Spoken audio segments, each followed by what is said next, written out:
YouTube? Welcome back to my channel. It's your boy D Dyson. I just finished the episode 8 of One Piece, and when I tell you, phenomenal. 10 out of 10. Monkey D. Luffy.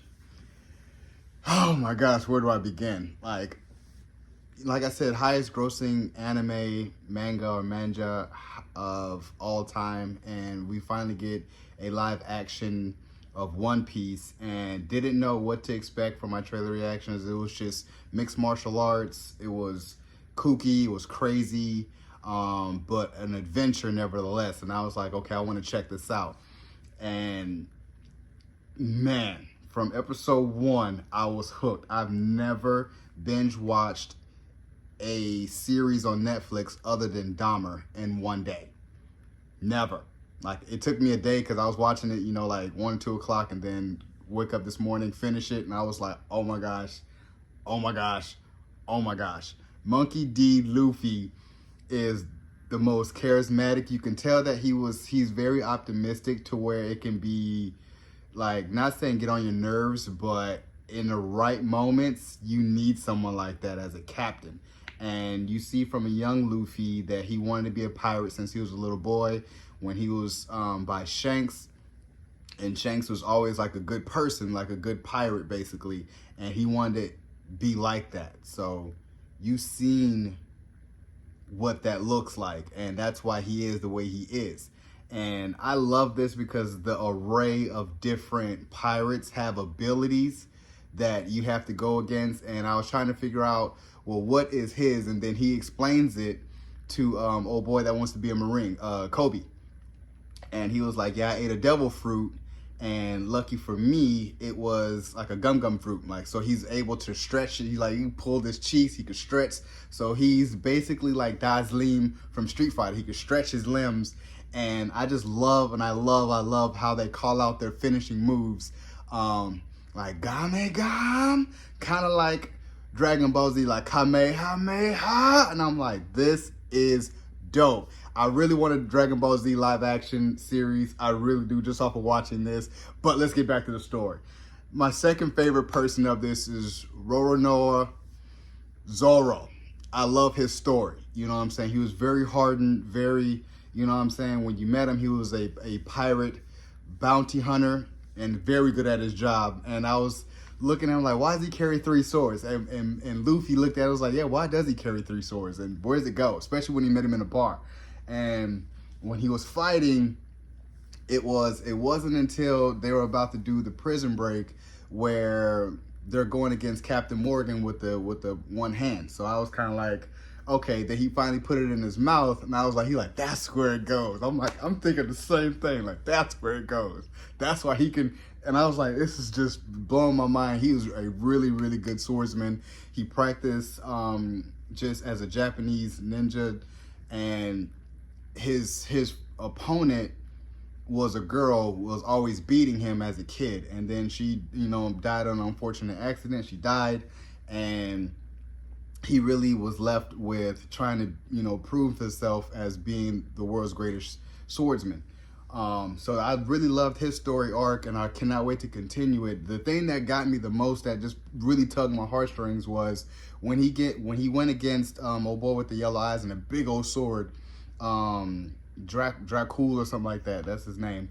And he lost, and he was on like in the restaurant in the back.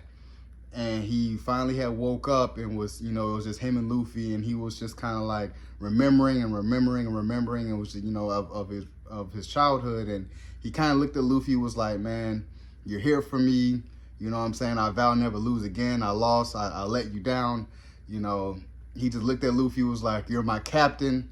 I'm your first mate. And I was just like, man, from being a pirate hunter, bounty hunter, to actually accepting that, because he was always like, with Luffy, especially him and Nami, they were like, yeah, these are my crew, and they were like, no, we're not, we don't work together, especially in the prison breakout when Luffy, he had got the treasure with Nami. So I was sitting there telling myself, I love the adventures. It was going so fast, but I really kept pace, and you can tell that this was really done according to the anime series. So I really hope the anime fans are really enjoying this. I don't find anything wrong or anything like that. This makes me really want to go watch the anime series for One Piece. I think it is on Netflix, so I'm definitely may dive into that. And I really love that. I loved how, you know, like I said, with each pirate, especially with Buggy, you know, you're starting to see different pirates with different abilities. Buggy can rip pieces of his body out and fight. Oh boy, that was with Kaya, like the leader of the Black Cat crew, that like the captain, he was an ex-captain. Like when he was up in the house, how he can move real fast and stealthy. And I was like, dude, you shouldn't have blades. You could be like the Flash, you know what I'm saying? You could be doing a lot of dope stuff. But, you know, and it was just, you know, even with Arlong, you know, he was just as a fisherman. You know, I feel like that was like the final boss of this season that he really had to go against. But his grandpa, who's also, I think he's like an ex-pirate, you know, that's why he has abilities, and that's why he's super strong to be a Marine. And then he turned his life to be over the Marine, so that's why he wanted Luffy to be a Marine. But I really love this. It's very eclectic as far as the characters and the different abilities. I really love how they all band together to fight off of really being a really good crew, and how Luffy can recognize, he's a great fighter. That means he needs to join his crew, because, you know, Nami, she's a good thief, but she could really draw really good maps, and she's a navigator, and he needs people that can really fight. Usopp was, hey, look, man, no one believes you, but, you know, you can tell that your heart is belonging out on sea. And they all have their backstory, and I love their backstory, especially I can't think of his name right now, it's just like Sanji, the chef, and how, you know, him and his, I think it's his dad, he always calls him Jeff, how they were stranded, and then the place that they were stranded at, they made it into a restaurant, and all these, you know, different types of ships and stuff come in and they cook. So he was basically, the Jeff was the cook pirate.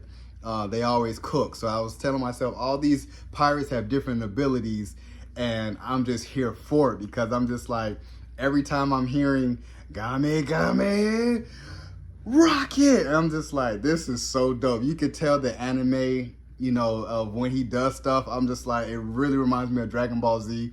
I know a lot of people said that in the comments, and that's why I'm like, this is so freaking dope. This is dope. This is one of the best series on Netflix right now, if not the best. I want people to watch this. I want people to really hone in. I'm going to be watching everyone's review. I wish I would have did an episode by episode breakdown or reaction. Man, because this is really good. I can't wait for season 2. I'm definitely going to be on season 2. I'm definitely going to be looking at different reactions and different insights on season 2, because this is dope. You can tell that we're going to the Grand Line. You know what I'm saying? Like, I'm ready. Feel like I'm one of the crew to be like, I'm going to the Grand Line with you. You know what I'm saying? Because he makes you feel very at home and welcome, and he really looks out for his friends. And that's why I said, I'm like, yeah, you're the good pirate, and I'm here for it. So, you guys enjoyed my reaction to One Piece Season 1 review. Subscribe to my channel, post, comment down below, and like the video. It's your boy, D Dyson. Peace.